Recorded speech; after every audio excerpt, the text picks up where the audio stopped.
So, Paul, not one to put you on the spot, but we said on the podcast itself that I was going to make you mess with Ellan's shit. So I'm going to put you on the spot to try and mess with Ellan's shit. Over to you. Yeah. Awesome. Right, Ellan, I don't have loads of stuff ready in my book. Can you see those 3 cards all right? I can see those 3 cards. Right, so we've got 2 blue cards, 1 red card, and if I turn them around, you will see we've got 5 of spades, 5 of hearts, 5 of clubs. Happy? Yes. Yes. Right. Watch carefully, okay? Because doing this on Zoom is a little bit tricky. Now, I'm at an age and a size where I need to worry about my heart, okay? So the 5 of hearts, that's the one with the red back, just to make it really easy to keep an eye on it, okay? Now, I would make it even easier for you. What I'll do is I'll take the 5 of hearts and put it over here and keep it on camera. I'll even show you that I've still got the 5 of spades and the 5 of clubs just there. Yeah. We all good? Yeah. Sure? There's not even anything hidden between those 2, and I'll get rid of those 2. So we've only got the 5 of hearts on screen. Happy? Yeah. Now, the weird thing, Ellan, the really weird thing is that I have no idea where the Joker came from at all. Ooh, clever. Very clever. I love that kind of stuff. That sort of stuff. More. Did you know earlier I mentioned about elastic band tricks? Yeah. Okay, now this one, I love doing this close up with people, but we'll try and do it on camera just to see if it works. So we get 2 elastic bands. Yeah. Okay. All we do is we put one behind the other, and then I show you as many angles as possible just to prove they're definitely trapped. Yeah. Okay. Happy? Yeah. Now, I always check them twice because people don't trust me for some reason. But when you rub them, one goes through the other. And anyone who was down at Confex will have been bemused by that trick a number of occasions and still can't work out how he does it. Yeah. Yeah. I'm speechless. And Ellan's face really does says it all now. But this is it, mate. This is why I had loads of magicians who told me, oh, you can't do stuff over Zoom. It doesn't work. It doesn't feel right. But if you're blatant with the camera, you can actually make it feel like close up for hundreds of people. Yeah. Yeah. Okay? Because like I just did with you, Ellan, I said, look, this is going to be tough on camera, but I need you to concentrate on these 2 elastic bands. And then you go, all right, then I'll watch.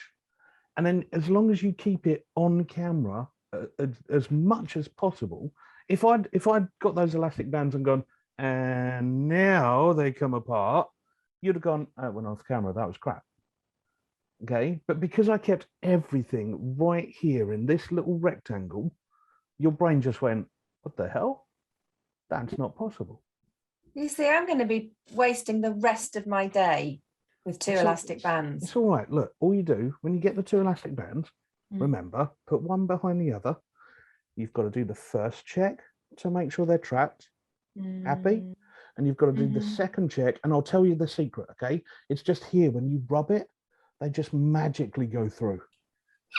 All it is. Oh, that's really bugging me all day. See, all those magicians who say never do the same trick twice. Why not? Why not? Okay, I'm going to bring it back on a serious topic now in terms of from our industry. We're all working in different parts of the industry, and let's talk about skill shortages. Let's talk about the people that we've lost from our industry and how our industry are going to move forward. People's thoughts, people's experiences at the present time. Mate, you know what? It just shows you. The whole time I've been in this industry, there is a massive rubbish communication issue between people in higher level management and people who are actually on the floor and know how to get the job done. Okay. And I used to go in and I'd help technicians and I'd help theatre shows because I would talk to the people who are actually doing the work, and you'd find out the real issue, and then you'd find out a way to help them get over that issue and move on. And I think we've got that now. We've got a bunch of people who don't understand the hospitality world. They don't understand the entertainment industry. And what they've done is they've just gone, go, you're open. You're allowed to do stuff now. And everyone on the ground floor went, how? All of our people that were from different countries all around the world, and the people that you used to love because he knew that trick of how to take a cork out of a bottle with a sword He's in his home country now. And those people who happily waited on you because they see it as a career and they love doing it and they want to be the best at doing it, they had to go back home to their family. And you now are saying we've got to go and we've got to run and we've got to do this again with what? Pick up where we left off. 20% of the staff ish. And I'm seeing that, I said earlier, I live in the New Forest. There's some fabulous venues down here. And most of them are going, we haven't got the staff. We can't just get up and go. We can't just get up and run. And, you know, while people are beating this drum of, quick, get up and run, we need to get the economy moving, we haven't got the people who are willing to do the work. So, Ellan, what's the solution? Get the people back. Yeah. Yeah. I don't know. Yeah, back. I mean, that's the only solution. We need to find the people, don't we? We need to encourage some of our homegrown people and treat them a bit better, maybe. That's a good point. Or get the people back. You know, it's for a long time, certainly in hospitality. I know that, I mean, a lifetime ago, in a previous life, I worked behind a bar. I've done waitressing, like many people have. So we all know what it's like. And it's not, certainly in this country anyway, it's not as respected a profession. It's not even considered a profession, is it? And it can be horrible. It can be, it's not, you're not treated particularly well. When you go to Europe, particularly say France, say Paris, where being a waiter is a very highly respected profession, and so it should be. But over here, it's not. So I think we deserve a little bit more respect. We need to be treated a bit better, and that might then encourage more people to go into that particular role. And we need to get people moving again, get people across the whole world. It becomes such a small world, which was so brilliant. That was fantastic, and particularly in the events and hospitality industry, you've got a community all over the place in all four corners of the globe, and we don't want to lose that. That would be a real shame. Yeah. That's my solution. I'm not sure how we get there, but that's. No, that's the thing, isn't it? The getting there is going to be especially as you still have countries on the red, green, and amber alerts, which no one really fully understands. I've even got friends in the travel industry, and they're like, right, so that's changed to amber. What does that actually mean this week? If they don't understand it, what chance have we got? Yeah, and that's what we're in that fortunate position, I would consider, in terms of all three of us are based in the UK, but some of our listeners are from all different corners of the international, community, and are experiencing very different scenarios at the minute, in terms of both with the vaccine rollout, with the death count, with all these things, and we've got to walk before we run, and I think sometimes we're quick to say we go from nothing to 100%, and there's got to be a journey that we're all going on to get back to that stage. We've seen it in my sector, in terms of exhibitions and event side of things, where everything now wants to happen before Christmas. And, we've got multiple events all happening at the same time, and there just aren't the staff to meet that demand because none of the sectors are talking to each other. Now, obviously, there'll be people in our sector that are saying, this is great. We just need to keep accepting everything, and we need to make all that money up that we've lost. But actually, if the quality of the service starts suffering, those people won't be long-term customers, because they'll have a poor experience. So we've just got to manage. The big word that I used, and Paul will know this because we chatted when we were down at Confex, was collaboration. Yeah. I think there will be so much more collaboration, especially over the next 12 months, where businesses are being careful as they begin to grow back and saying, well, we can't take all those extra overheads on internally, but we could share this project as a joint venture to still be able to deliver the same results. And I think there is a huge opportunity there in terms of more collaboration out in our industry. And sharing risk as well, isn't it? Yeah, and across international communities as well. The whole agenda in terms of being more, kind to the planet and recyclable, in terms of managing the pollution that goes out. That's where, again, we can work with colleagues in different countries to be able to facilitate. you know, rather than shipping all the time from one country to another. You know, take half the staff load and use the other half from the country that you're going to. You know, there's definitely sensible ways that we need to adapt to and look moving forward. I think that's grown as well over the last 18 months, that the opportunities or the willingness to collaborate has, where we've all been kind of in the shit and holding each other's hands a bit. And that's one of the good things that's come out of it, and taking that forward. You spread the risk, you help each other out, and you start reconnecting again with across the world. But then do you worry that there's still an attitude of, this is mine, this is mine, this job is mine, I'm keeping hold of this? Because I see it with entertainers, I see it with magicians. When you get the, oh, this is my venue, I work here. It's not your venue, mate. Somebody's booked you to do a gig there. That's all that's happened. Okay. And the same for me. I've got venues that promote me as their magician. But the fact is, if an incoming corporate event books another magician, I'm not going to have a strop about it. It doesn't matter. But I've got a lovely group of magicians who I chat with. And if I can't do a gig for any reason, I'll put a message up in that chat and say, anyone available on this night? Here's the budget. This is the timings. If you're available, let me know.